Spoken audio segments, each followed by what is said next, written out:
3 चीज़ें होती हैं, प्रीलिम्स, मेंस, इंटरव्यू। इंटरव्यू तो बहुत बाद में आता है, बट प्रीलिम्स और मेंस की तैयारी मैंने कोशिश करी कि मैं साथ-साथ करूँ। बट मेरा स्ट्रैटेजी था कि अगर मैं जीएस पढ़ रही हूँ, तो मैं कंबाइंड पढ़ूँगी, क्योंकि प्रीलिम्स और मेंस अगर अलग-अलग पढ़ूँगी, आई रियलाइज़ बहुत ओवरलैप होता है and I will waste more time. So इसका एक एग्जाम्पल है कि अगर मैं कोई न्यूज़पेपर का पढ़ती थी आर्टिकल, जैसे मेरे टाइम पे न्यूज़ आई इंडिया और पैलेस्टीन का रिलेशन में डी हाइफनेशन ऑफ रिलेशंस हो रहा है, एंड आई रियलाइज इससे मेंस के भी क्वेश्चंस बनते हैं, प्रीलिम्स के भी। सो जब मैंने न्यूज़पेपर में वो देखा, मैं न्यूज़पेपर्स बहुत स्ट्रिक्टली फॉलो करती थी और मेरे लिए सिलेबस न्यूज़पेपर होता था।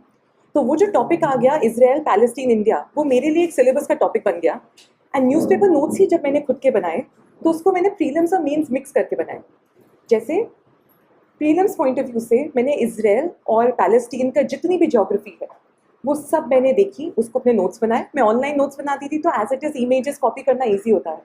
सो अगर इजराइल की ज्योग्राफी है, उनका डेजर्ट कहाँ है, नगेव डेजर्ट है, गाजा स्ट्रिप कहाँ है, वेस्ट बैंक क्या है, वेस्ट बैंक है तो किसका है, मेडिटेरेनियन सी लगता है नहीं लगता है। तो जब वो टॉपिक आया तो वो ज्योग्राफी मेरे लिए इंपॉर्टेंट हो गई, तो प्रीलिम्स के हिसाब से मैंने वो नोट्स बनाए। मिडिल क्लास फैमिली से आते हो तो आपके पास ये लग्जरी नहीं है कि आपने सिविल सर्विसेज की प्रिपरेशन स्टार्ट कर दी, तो कोई और ऐसा एग्ज़ाम नहीं है जिसको मैं छूँगा ही नहीं, मैं तो केवल आईएएस ही बनूंगा और मेरे तो कुछ ज़िंदगी में नहीं। तो सीएपीएफ का, सीडीएस का, काफ़ी सारे एग्ज़ाम्स मैंने देता रहा साथ में।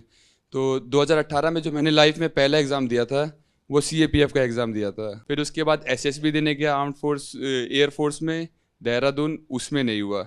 सीपीओ में मेरे 184 नंबर थे, अगर मतलब फिजिकल देने जाता तो दिल्ली पुलिस मिल सकता था, लेकिन फिजिकल के टाइम मेरे पास ड्राइविंग लाइसेंस ही नहीं था और मुझको पता भी नहीं था कि डीएल चाहिए होता है दिल्ली पुलिस जाने के लिए, तो उसको छोड़ दिया। मतलब ऐसे ऐसे करते मेरे इतने एग्ज़ाम्स में यूपी पीसीएस में क्या हुआ कि मैं इस बार पैटर्न चेंज हो गया।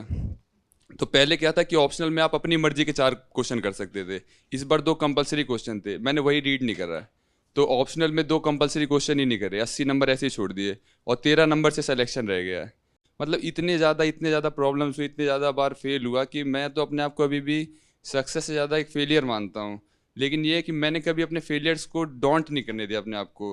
मतलब ये तो अपने बारे में ही कह रहा हूँ। लेकिन जब भी मैं फेल होता था तो मेरे पापा कहते थे ठीक है फेल हो गया ना, जिंदा है ना, तो काम कर, जब मर जाइयो तब सोचियो कि क्या हो गया क्या नहीं हुआ, फेल हो गया, जब तक जिंदा हो तब तक लड़ाई लड़नी है।